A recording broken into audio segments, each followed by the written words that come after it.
ನಮಸ್ಕಾರ ವೀಕ್ಷಕರೇ, ತಮ್ಮೆಲ್ಲರಿಗೂ H16 ನ್ಯೂಸ್ಗೆ ಸ್ವಾಗತ. ನಾನು ಅಶೋಕ್ ಜೋತಾವರ್. ಇಂದಿನ ಒಂದು ಕಂಡಿದ್ದು ಕಂಡ ಹಾಗೆ ಚೌಕಟ್ ಏನು ನೋಡ್ಕೊಂಡು ಬರೋಣ ಬನ್ನಿ. ನ್ಯಾಯಾಂಗದ ಬಾಗಿಲು ಮುಚ್ಚಿ ಬಿಡುತ್ತಾರ ಬಿಜೆಪಿ? ದೇಶದಲ್ಲಿ ಹೊಸ ಜನರ ಎಂಟ್ರಿ ಆಗುತ್ತಾ? ಸಂವಿಧಾನದ ಬೆನ್ನು ಮೂಳೆ ಮುರಿಯುತ್ತಿರುವ ಬಿಜೆಪಿ ಸೈನಿಕರು ಕೂಡ ನೀಟ್ ಪ್ರೊಟೆಸ್ಟ್ ಜಾಯಿನ್ ಆಗ್ತಾರಾ? ಸೈನ್ಯದ ಎಂಟ್ರಿ ಆದ್ರೆ ದೇಶದಲ್ಲಿ ಮಿಲಿಟರಿ ಆಡಳಿತ ಫಿಕ್ಸ್. ಮಿಲಿಟರಿ ಎದುರು ಸಿಜೆಐ ಈ ಪಾರ್ಟಿ ಧ್ವನಿ ಎತ್ತುತ್ತಾರ? ಈ ಎಲ್ಲ ಕರ್ಮಕಾಂಡಕ್ಕೆ ಕಾರಣ ಯಾರು? ನೋಡಿದ್ರಲ್ಲ ವೀಕ್ಷಕರೇ, ಇವತ್ತಿನ ಒಂದು ಕಂಡಿದ್ದು ಕಂಡ ಹಾಗೆ ಚೌಕಟ್ಟನ್ನ ನಾವು ಎಳ್ಕೊಂಡು ಬಿಟ್ಟಿದ್ದೀವಿ. ಪ್ರಪ್ರಥಮವಾಗಿ ನ್ಯಾಯಾಂಗದ ಬಾಗಿಲು ಮುಚ್ಚಿ ಬಿಡ್ತಾರ ಬಿಜೆಪಿ ಅವರು. ಯಾಕೆ ಈ ಮಾತು ಹೇಳ್ತಾ ಇದ್ದೀವಿ? ಯಾಕೆ ಒಂದು ಪ್ರಶ್ನೆಯನ್ನ ಕೇಳ್ತಾ ಇದ್ದೀವಿ ಇವತ್ತಿನ ಒಂದು ಕಂಡಿದ್ದು ಕಂಡ ಹಾಗೆಯಲ್ಲಿ? ಅದು ಕೂಡ ಯುವಕರ ಕುರಿತಂಗೆ ನ್ಯಾಯಾಂಗದ ಬಾಗಿಲನ್ನ ಮುಚ್ಚಿಬಿಡ್ತಾರ. ಯಾಕೆ ಈ ಮಾತು ಕೇಳ್ತಾ ಇದ್ದೀವಿ? ಇಷ್ಟೊಂದು ಪ್ರಬಲವಾಗಿ ಯಾಕೆ ಇಷ್ಟೊಂದು ಏನಂತೀರ ನೀವು ಕಠೋರವಾಗಿ ಇದನ್ನ ನಾವು ಈ ನಿಲುವನ್ನ ನಿಲ್ತಾ ಇದ್ದೀವಿ ಅಂತಂತಂದ್ರೆ, chief justice of India Suryakant Mishra ಅವರು ಒಂದು ಮಾತನ್ನ ಹೇಳ್ತಾರೆ. We don't have a time and don't waste our time by showing such kind of things ಅಂತ ಹೇಳ್ತಾರೆ. and also don't waste your time also ಅಂತ ಹೇಳ್ತಾರೆ. ಚೀಫ್ ಜಸ್ಟಿಸ್ ಆಫ್ ಇಂಡಿಯಾ ಅವರು ಈ ಒಂದು ಮಾತನ್ನ ಹೇಳಿದ್ದಾರೆ, ಆನ್ ರೆಕಾರ್ಡ್ ಹೇಳಿದ್ದಾರೆ. ಸರ್, ನೀವೇ ಹಚ್ಚಿರೋ ಬೆಂಕಿ ಸರ್ ಇದು. ಕಾಕ್ರೋಚ್ ಜನತಾ ಪಾರ್ಟಿ ಹುಟ್ಟಿದ್ದೇ ನಿಮ್ಮ ಒಂದು ಅಸಂಬದ್ಧ ಹೇಳಿಕೆಯಿಂದ. ಯುವಕರೆಲ್ಲರೂ ನಾನ್ ಕಾಕ್ರೋಚ್ ಅಂತ ಹೇಳ್ಕೊಂಡು ಓಡಾಡ್ತಿದಾರಲ್ಲ ಇವಾಗ, ಅದಕ್ಕೆ ಮುಖ್ಯ ಕಾರಣನೇ ನೀವು. ಹೌದು, ಚೀಫ್ ಜಸ್ಟಿಸ್ ಆಫ್ ಇಂಡಿಯಾ ಸಾಹೇಬ್ರೆ, ಇಂಡಿಯಾದ ನೀವು ಚೀಫ್ ಜಸ್ಟಿಸ್ಸು. ಬಟ್ ನಿಮ್ಮ ಮಾತುಗಳೇನು? We don't have a time, ನಮ್ಮ ಹತ್ರ ಸಮಯ ಇಲ್ಲಪ್ಪ ಇವನ್ನೆಲ್ಲ ಕೇಳೋದಕ್ಕೆ, ಇವನ್ನೆಲ್ಲ ನೋಡೋದಕ್ಕೆ. ಬ್ರೂಟ್ಯಾಲಿಟಿ ಆಗಿದೆ ಸರ್, ಬ್ರೂಟ್ಯಾಲಿಟಿ. ಬರ್ಬರತೆಯಿಂದ ಹುಡುಗರನ್ನ ಥಳಿಸಿದ್ದಾರೆ. ಅದು ಕೂಡ ನೇಮ್ ಪ್ಲೇಟು, ನೇಮ್ ಬ್ಯಾಚ್ಗಳನ್ನು ಕಿತ್ತಾಕಿ. ಆಮೇಲೆ ಕೆಲವೊಂದು ರೌಡಿ ಎಲಿಮೆಂಟ್ಸ್ಗಳು ಕೂಡ ಆ ಒಂದು ಲಾಠಿ ಚಾರ್ಜಲ್ಲಿ ಬಂದು, ಅವ್ರು ಯಾರಿಗೂ ಸಂಬಂಧ ಇಲ್ಲ, ಅವ್ರು ಪೊಲೀಸರೇ ಅಲ್ಲ, ಅವ್ರು ಬಂದು ಕೂಡ ಹೊಡೆದಿದ್ದಾರೆ ಮಕ್ಕಳನ್ನ. ಇದನ್ನ ಯಾರು ಕೇಳ್ತಾರೆ ಸರ್? ಮೋದಿಯವರಂತೂ ಕಿವಿಗೆ ಮಸ್ತಾಗಿ ಮಫ್ಲರ್ಸ್ ಕಂಡ್ಬಿಟ್ಟು ಕಿವಿಯಲ್ಲಿ ಹಳ್ಳಿಟ್ಕೊಂಡು ಕುತ್ಕೊಂಡ್ಬಿಟ್ಟಿದ್ದಾರೆ. ನೋಡಪ್ಪ, ಕಣ್ ತೆಗೆದು ನೋಡಯ್ಯ ಅಂತ ಹೇಳದ್ಬಿಟ್ರೆ ಮೆಲೋಡಿ ಅಂತ ಆಟ ಆಡ್ತಾರೆ, ಮೆಲೋಡಿ ಅಂತ ಹಾಡಾಡ್ತಾರೆ. ಹೋಗ್ಬಿಟ್ಟು ಇಟ್ಲಿ ಪ್ರಧಾನಿಗೆ ಮೆಲೋಡಿ ತಿನ್ಸಕ್ಕೆ ಹೋಗ್ತಾರೆ, ಮಿತ್ರೋ ಅಂತ ಹೇಳ್ತಾರೆ. ಎಲ್ಲಿದ್ದಾರೆ ಸರ್ ಇಬ್ರು? ಇದೆಲ್ಲ ಕೇಳೋರು ಯಾರು ಸರ್? ಆ ಮಕ್ಕಳಾದ್ರೂ ಕೂತಿರೋದು ಯಾರು ಸರ್? ಮುಂದಿನ ತಮ್ಮ ಒಂದು ಭವಿಷ್ಯಕ್ಕಾಗಿ ಕೂತಿದ್ದಾರೆ. ಆಮೇಲೆ ಇಲ್ಲಿ ಈ ಒಂದು ಪ್ರೊಟೆಸ್ಟ್ನಲ್ಲಿ ಸಾಕಷ್ಟು ಜನ ಸಾಕಷ್ಟು ಪ್ರಶ್ನೆಗಳನ್ನು ಮಾಡ್ತಾ ಇದ್ದಾರೆ. ಅದು ಏನಂತ ಪ್ರಶ್ನೆ? ರೇಪಿಸ್ಟ್ಗಳನ್ನು ಇವರು ಬೇಲ್ ಮೇಲೆ ಹೊರಬಿಡ್ತಾರೆ. ಸಾಧುಗಳಿದಾರಲ್ಲ, ರೇಪ್ ಕೇಸ್ಗಳಲ್ಲಿ ಒಳಗೆ ಅವ್ರಿಗೆ ರಾಜ ಮರ್ಯಾದೆ. ಅದೇ ಮಕ್ಕಳು ತಮ್ಮ ಭವಿಷ್ಯದ ಸಲುವಾಗಿ ಏನೋ ಒಂದು ಇದನ್ನ ಮಾಡ್ತವ್ರೆ, ಸಂಘರ್ಷ ಮಾಡ್ತವ್ರೆ, ಭವಿಷ್ಯ ಕಟ್ಕೊಬೇಕಂತ ಅನ್ಕೊಂಡವ್ರೆ. ಸರ್, ಇವಾಗ ಮೆಡಿಕಲ್ಲು ಸೀಟ್ ಸಿಕ್ಕರೂ ಕೂಡ, ಗೌರ್ಮೆಂಟ್ ಮೆಡಿಕಲ್ ಸೀಟ್ ಸಿಕ್ಕರೂ ಕೂಡ 50 ರಿಂದ 60 ಲಕ್ಷ ಖರ್ಚಾಗುತ್ತೆ MBBS ಮುಗಿದ್ರೊಳಗಡೆನೆ. ಎಲ್ಲಿಂದ ತರ ಸರ್ ಬಡ ಮಕ್ಕಳು? ಆದರೂ ಕೂಡ no issues, we are going to pay that. ಮೊದಲು ಸೀಟ್ ಆದರೂ ಸಿಗಬೇಕಲ್ಲ ಸರ್, ಅಲ್ಲೂ ಕೂಡ ದುಡ್ಡು ಸಿಕ್ಕಾಪಟ್ಟೆ ದುಡ್ಡು ಮಾಡಿಟ್ಟವ್ರೆ. What does article 32 says? ನಮ್ಮ ಸಂವಿಧಾನದಲ್ಲಿ ಆರ್ಟಿಕಲ್ 32 ಇದನ್ನೇ ಹೇಳುತ್ತೆ. ನಿಮ್ಮ ಮಾತು ಯಾರೂ ಕೇಳಲಿಲ್ಲ ಅಂತಂದರೆ, ಸರ್ಕಾರ ನಿಮ್ಮ ವಿರುದ್ಧ ಬರ್ಬರತೆ ಮಾಡಿದ್ರೆ, ಸರ್ಕಾರ ನಿಮ್ಮ ಜೊತೆ ಅನ್ಯಾಯ ಮಾಡಿದ್ರೆ ಕೇಳೋದಕ್ಕೆ ನಾವಿದ್ದೀವಿ ಅಂತ ಹೇಳಿ ಆರ್ಟಿಕಲ್ 32ನಲ್ಲಿ ಒಂದು ಪ್ರೊವಿಷನ್ ಇದೆ, PIL ದಾಖಲೆ ಮಾಡಿ ಅಂತ.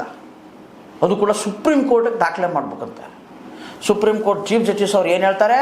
V don't have a time. ಮತ್ತೆ ಏನಕ್ಕೆ ಸರ್ ನಿಮ್ಗೆ ಟೈಮ್ ಇರೋದು? Shuttlecock ಆಡೋಕ್ಕ?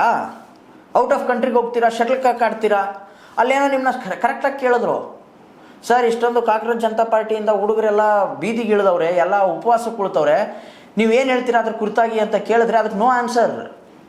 ಮೋದಿ ಅವ್ರ ಥರನೇ ನೋ ಆನ್ಸರ್ ಅಂತ ಹೇಳಿದ್ರಿ. ಯಾಕೆ ಸರ್? ಸರ್ ಹಿಂದೆ ನಿಮ್ಮ ಮೇಲೆ ಏನಂತೀರ ನೀವು, ಸಾಕಷ್ಟು ಭ್ರಷ್ಟಾಚಾರಗಳ ಆರೋಪಗಳಿವೆ. ಅವನು ಕೂಡ ಈ ಆರ್ಟಿಕಲ್ 32ನಲ್ಲಿ ನಾವು ಕೇಳಬಹುದು, ಸಾಮಾನ್ಯ ಜನರು ಕೇಳಬಹುದು. ಕೇಳಿದ್ರೆ ನ್ಯಾಯಾಂಗದ ಮೇಲೆ ಇರ್ತಕ್ಕಂತಹ ಒಂದು ಏನಂತಾರೆ ನೀವು ಭರವಸೆ ಹಾರೋಗ್ಬಿಡುತ್ತೆ ಸರ್. ಜಗತ್ನಲ್ಲಿ ಎಲ್ಲಿ ಬೇಕಾದರೂ ಕೂಡ ಜಗಳ ಆಗಲಿ, ಭಾರತೀಯರಿಗೆ ಹೇಳ್ತಾ ಇದ್ದೀನಿ, ಎಲ್ಲಿ ಬೇಕಾದಲ್ಲಿ ಜಗಳ ಆಡಲಿ, ಯಾವುದೇ ಊರಲ್ಲಿ ಜಗಳ ಆಡಲಿ, ಯಾವುದೇ ಜಗತ್ತಿನ ಮೂಲೆಯಲ್ಲಿ ಜಗಳ ಆಡಲಿ, ನಮ್ಮ ದೇಶದ ಸಂವಿಧಾನ ನಮ್ಮನ್ನು ಉಳಿಸುತ್ತೆ ಅಂತ ಹೇಳ್ತಾರೆ. ನಮ್ಮ ದೇಶದಲ್ಲಿ, ಹೊರ ದೇಶದಲ್ಲಿ ಕೂಡ ಜಗಳ ಆಡಿದ್ರೆ ನಮ್ಮ ದೇಶಕ್ಕೆ ಕರ್ಕೊಂಡು ಬಂದು ಕೇಸ್ ನಡೆಸ್ತಾರೆ. ಆಮೇಲೆ ಈ ದೇಶದಲ್ಲಿ ಯಾವುದೇ ರಾಜ್ಯದಲ್ಲಿ ಯೂನಿಯನ್ ಟೆರಿಟರೀಸ್ ಇರಲಿ, ರಾಜ್ಯಗಳಿರಲಿ, ಏನೇ ಇರಲಿ, ಅಲ್ಲೆಲ್ಲೂ ಕೂಡ ಜಗಳ ಆದರೆ court will see, I will see you in a court ಅಂತ ಕರೀತಾರೆ. ಯಾಕೆ ಸರ್ ಅಂತಾರೆ? ಕೋರ್ಟ್ಗಳ ಮೇಲೆ ಇರತಕ್ಕಂತಹ ಒಂದು ಭರವಸೆ ಅದು.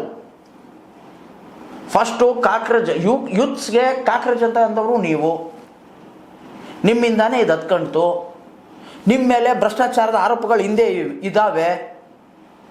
ಏನಿಲ್ಲಪ್ಪ ಅಂತಂದ್ರೆ 2012ರಲ್ಲಿ ನೀವೇ ಒಪ್ಕೊಂಡಿರೋದು, ಅಧಿಕೃತವಾಗಿ ಒಪ್ಕೊಂಡಿರೋದು 200 ಕೋಟಿ ಆಸ್ತಿ ಐತೆ ಅಂತ ಹೇಳಿ. ಸರ್ ಪಾಪ ತಮ್ಮ ಹತ್ರ ಇಷ್ಟೊಂದು ಆಸ್ತಿ ಐತೆ, ನಮ್ಮ ಹತ್ರ ಆಸ್ತಿ ಇಲ್ಲ ಸರ್. ಸಾಮಾನ್ಯ ಜನರ ಹತ್ರ ಇಷ್ಟೊಂದು ಆಸ್ತಿ ಇಲ್ಲ ಸರ್. ನೀವು ನಿಮ್ಮ ಎಲ್ಲ ಕುಟುಂಬವನ್ನು ಪೇಡಾಗಿ ಎಜುಕೇಷನ್ ಕೊಡಿಸ್ಬೋದು, ಬಟ್ ಸಾಮಾನ್ಯ ಜನರಿಗೆ ಕೊಡ್ಸೋಕ್ಕಾಗಲ್ಲ ಸರ್. ಇವಾಗ ಮಿನಿಮಮ್ ಟು ಮಿನಿಮಮ್ ಏನಿಲ್ಲಪ್ಪ ಅಂತಂದ್ರು ಆ 200 ಕೋಟಿ ಆಸ್ತಿದು ಏನಿಲ್ಲಪ್ಪ ಅಂತಂದ್ರೂ 500ರಿಂದ 600 ಕೋಟಿ ಆಸ್ತಿ ವ್ಯಾಲ್ಯೂಯೇಷನ್ ಆಗಿರ್ಬೋದು. ಚಂಡೀಗಢ್ನಲ್ಲಿ ತಮ್ಮ ಹೆಸರು ಮೇಲೆ ಪ್ಲಾಟ್ಗಳ ಬುಕ್ ಇವೆ, ಅವು ಕೂಡ ಗುರುತು ಸರ್. ಆರ್ಟಿಕಲ್ 19 ಏನು ಹೇಳುತ್ತೆ? ಇದೇ ಮಾತು ಹೇಳುತ್ತೆ, freedom of speech, freedom of expression. ಅದು ನಮ್ಮ ಜನ್ಮಸಿದ್ಧ ಹಕ್ಕು. ಅದನ್ನ ನಾವು ಮುಂದುವರ್ಸ್ಕೊಂಡು ಹೋಗ್ಬಿಟ್ರೆ ಮೊದಲು ಪೊಲೀಸರ ಪರ್ಮಿಷನ್ ಕೇಳ್ತಾರೆ. ಪೊಲೀಸರ ಪರ್ಮಿಷನ್ನು ಸಿಗಲಿಲ್ಲ ಅಂತಂದರೆ ಅದೇ ಪ್ರೊಟೆಸ್ಟ್ ಆಗತ್ತೆ ಸರ್. ಪೊಲೀಸರ ಪರ್ಮಿಷನ್ ಏನು ಕೇಳಬೇಕು? ನಮ್ಮ ಹಕ್ಕನ್ನು ನಾವು ಮಾತಾಡೋದಕ್ಕೆ ಪೊಲೀಸರ ಪರ್ಮಿಷನ್ ಏನಕ್ಕೆ ಬೇಕು? ಹೌದಾ? ಪೀಸ್ಫುಲ್ಲಾಗಿ ಪ್ರೊಟೆಸ್ಟ್ ಮಾಡ್ತಿರ್ತಕ್ಕಂಥ ಮಕ್ಕಳ ಮೇಲೆ ಲಾಠಿ ಚಾರ್ಜ್ ಮಾಡಿಸ್ತಾರೆ. ಅದನ್ನೇನಾದರೂ ಇಲ್ಲ ಸರ್ ನಮ್ಮ ಹತ್ರ ವಿಡಿಯೋ ಐತೆ ಅಂತ ಹೇಳಿ ಒಬ್ಬ ಅಡ್ವೊಕೇಟ್ ಪಾಪ ಕೇಳಿದ್ರೆ, my lord I have a video, I have submitted pen drive to you ಅಂತ ಹೇಳಿದಾಗ ತಾವು ಹೇಳ್ತೀರಾ we don't have a time, don't waste the time of the court ಅಂತ ಹೇಳ್ತೀರಾ. ಬ್ಯಾಡ್ಮಿಂಟನ್ ಆಡೋದಕ್ಕೆ, ಶಟ್ಲ್ ಆಡೋದಕ್ಕೆ ತಮ್ಮೇಲೂ ಸರ್ ಆರೋಪ ಇವೆ ಸರ್. ಜನರು ಓಪನ್ ಆಗಿ ಸೋಷಿಯಲ್ ಮೀಡಿಯಾದಲ್ಲಿ ಬಿಡ್ತಾ ಇವ್ರೆ. ಏನಂತ ಬಿಡ್ತಾವ್ರೆ? RSSನ ಮುಖ್ಯ ಫಂಕ್ಷನ್ಗಳಿಗೆ ಸ್ಯಾಟರ್ಡೆ ಸಂಡೇ ನೀವು ಹೋಗ್ತೀರಾ ಅಂತ. ಇದಕ್ಕೆ ಉತ್ತರ ಏನು ಹೇಳ್ತೀರಾ ಸರ್? ನ್ಯಾಯಾಂಗದಿಂದ ಆ ಮಕ್ಕಳನ್ನ ದೂರ ಸರಿಸ್ತಾ ಇದ್ದೀರಾ. ಹೋಗ್ತಾವ್ರವರು ಹುಡುಗರು ಒಂದು ರೀತಿ ಹಸೆ ಗೋಡೆ ಇದ್ದಾಗೆ. ಆ ಹುಡುಗರು ಹಸೆ ಗೋಡೆ ಇದ್ದಾಗೆ.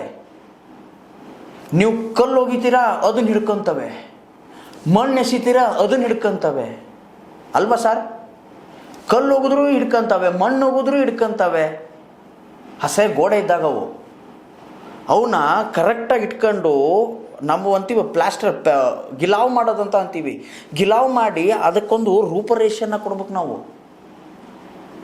ಬೆಳೆದು ನಿಂತವರು ತಾವೇ ಈ ಮಾತನ್ನು ಹೇಳ್ತಾ ಇದ್ದೀರಾ. ಅದಕ್ಕೆ ವಿರುದ್ಧವಾಗಿ ತಮ್ಮ ವಿರುದ್ಧನೇ ಪ್ರೊಟೆಸ್ಟ್ ಮತ್ತೆ ಸ್ಟಾರ್ಟ್ ಆಗೈತೆ. ದೆಹಲಿ ಹೈಕೋರ್ಟ್ನಲ್ಲೂ ಕೂಡ ಕೇಸ್ಗಳು ದಾಖಲಾಗ್ತಾ ಇವೆ, but they are hearing it. ಹಿಂದೆ chief justice of India Chandrachud ಅವರು ಇಷ್ಟೊಂದು ಸೆನ್ಸಿಟಿವ್ ಇದ್ರಂತಂದ್ರೆ, ಮಣಿಪುರದಲ್ಲಿ ಹೆಣ್ಮಕ್ಕಳನ್ನು ಬಟ್ಟೆ ಬಿಚ್ಚಿಸಿ ರೋಡಲ್ಲಿ ಪರೇಡ್ ಮಾಡಿಸಿದಾಗ ಸೋಮೋಟೋ ಇಂದ ಕೇಸ್ ಹಾಕಿದ್ರು. ಅದೇನಾಗಲಿಲ್ಲ, ಅದು ಅಲ್ಲಿಗೆ ಮುಕ್ತಾಯ ಆಯಿತು, ಅದು ಅಲ್ಲಿಗೆ ನಿಂತೋಯ್ತು.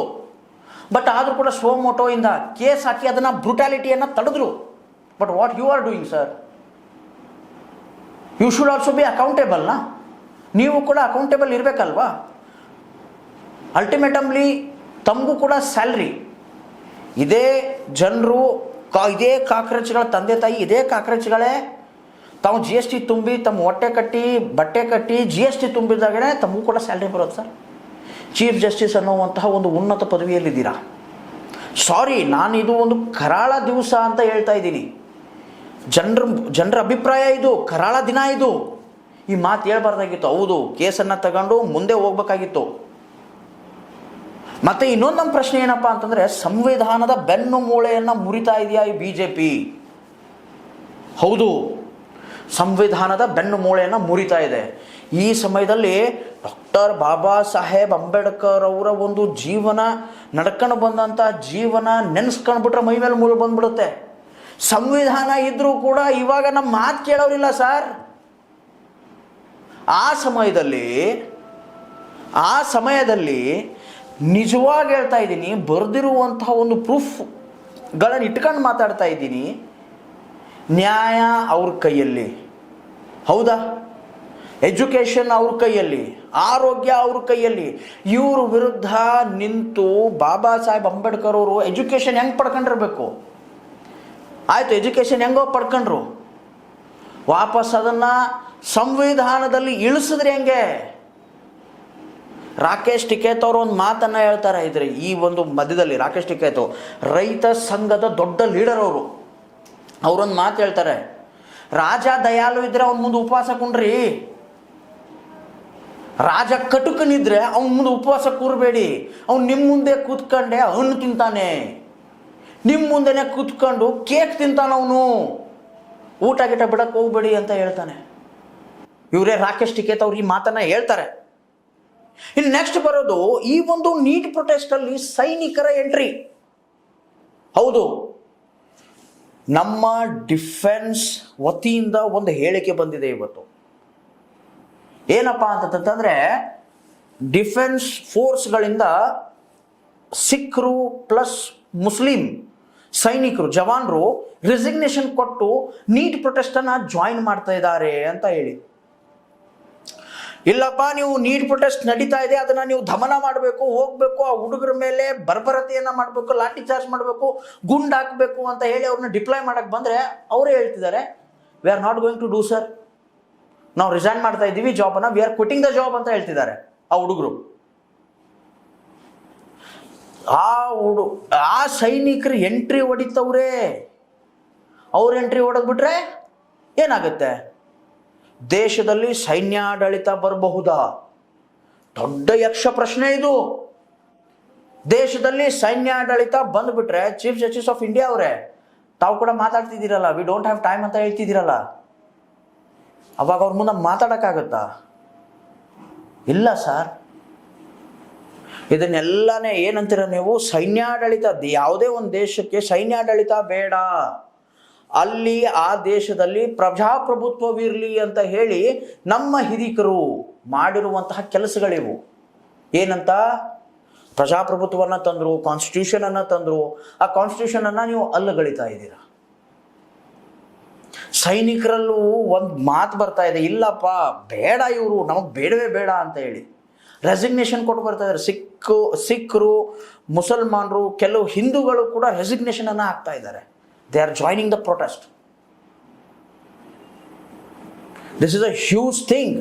ಇದೊಂದು ದೊಡ್ಡ ಘಟನೆ ನಮ್ಮ ದೇಶದಲ್ಲಿ ನಡೀತಾ ಇದೆ. ಈಗ ನಮ್ಮ ದೇಶದಲ್ಲಿ ನಡೀತಾ ಇದೆ. ಎಲ್ಲದಕ್ಕೂ ಕಾರಣ ಚೀಫ್ ಜಸ್ಟಿಸ್ ಆಫ್ ಇಂಡಿಯಾನ.